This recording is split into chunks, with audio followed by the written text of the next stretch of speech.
What is up, YouTube? Welcome to Puff Daddy Reef. Today I have a very exciting fish portrait for you. I'm going to be talking about these amazing fish. They're called Yellowstriped Cardinalfish.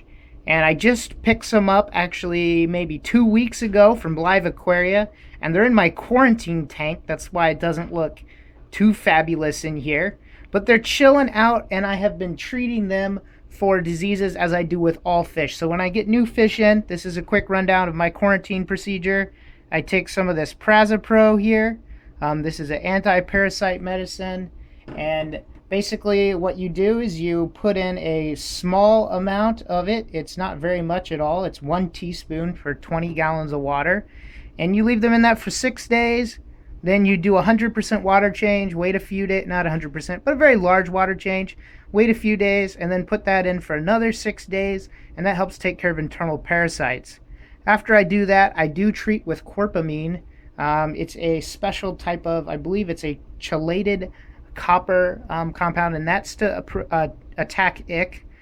Some people try not to treat for it unless they actually see signs of the disease, but I had some bad experiences on one of my tanks. After a year of success on one tank with never losing a fish, I started a brand new tank and had some issues with disease. So now I also treat with corpamine after I do the Prazapro treatment.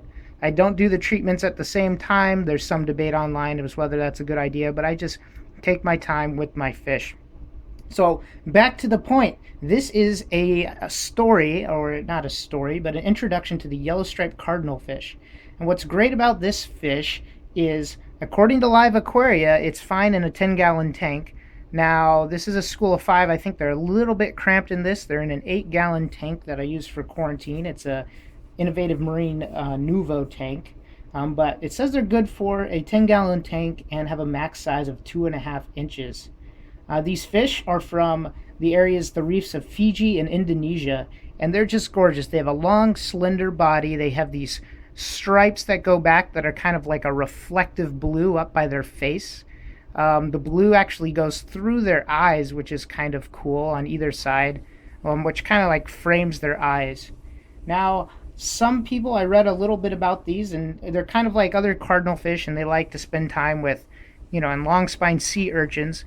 But these ones actually, unlike some of them like Bagani cardinals that tend to like to pair off into twos or be in smaller numbers, these guys are just fine in a group.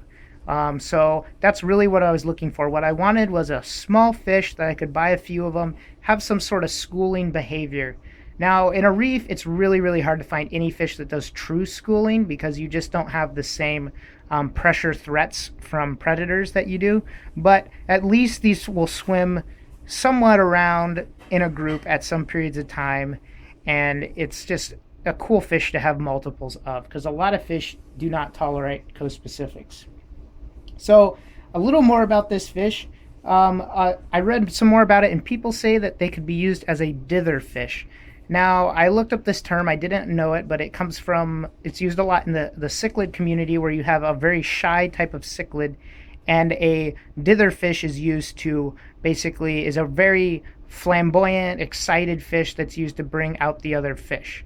Now, these fish are actually very, very flamboyant. I just fed them, so they're slightly more shy than they were earlier, but they love coming to the surface. They love greeting you when you come here. You see I have my hand here by the tank, and they're like, what is going on? But they're not hiding at all, and they're in a small tank, so they're even running around chasing each other.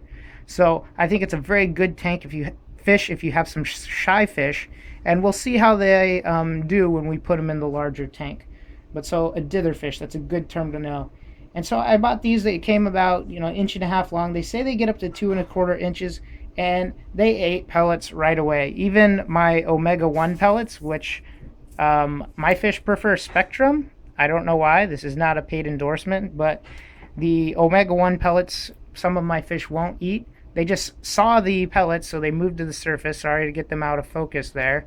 But let's drop some in and kind of see if they... if they're like, fish food. So there's some food up there. This might just end up going down the drain. Always be wary of that. They're pretty full now because I did feed them already tonight. But they do love them pellets, and they will eat pellets. They're also not used to seeing this camera. So anyway, this is a brief preview of this fish. I would say they're very hardy. I've had them 2 weeks in this little tank. They're probably not good for a nano tank because you might want smaller fish in there. And it did say that depending on the size, they could take live feeder shrimp, which terrifies me. Or live feeder fish, which terrifies me, especially when they say they only get up to 2¼ inches. So we'll have to see about that. Of course, they like their, hanging out in these little tubes, but most of the day they're free swimming and out in the open, which is a really, really good sign. So I hope that you enjoyed this video and that you learned a little bit about this fish.